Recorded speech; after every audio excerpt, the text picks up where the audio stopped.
Sir, what's keeping the government from choosing yung surrender na option considering yun po yung ginawa last time? Bakit hindi po uulitin yung ginawa last time kay former President Duterte?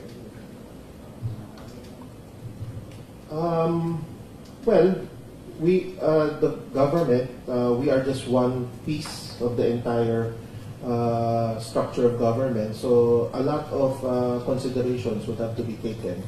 We are also mindful of the fact that there are still pending petitions before the Supreme Court.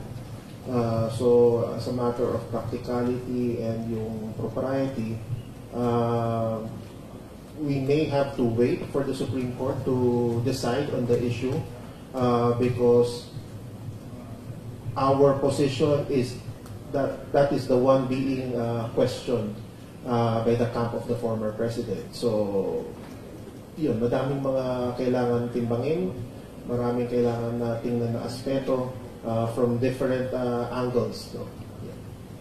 But sir, theoretically, if you are going to differentiate the two, yung surrender and yung extradition, ano po yung mas madali and mas practical na gagawin ng government if and when na meron akong arrest warrant?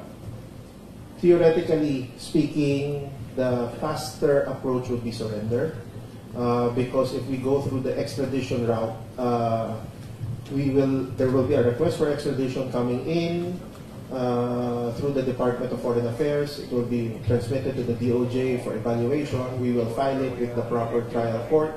Magkakaroon ng pseudo hearing to determine whether or not the request is compliant with the extradition treaty and the extradition law of the Philippines, after which doon lang ma-extradite yung tao. So we are looking at possibly months, whereas kung surrender, very definitely shorten ang process time.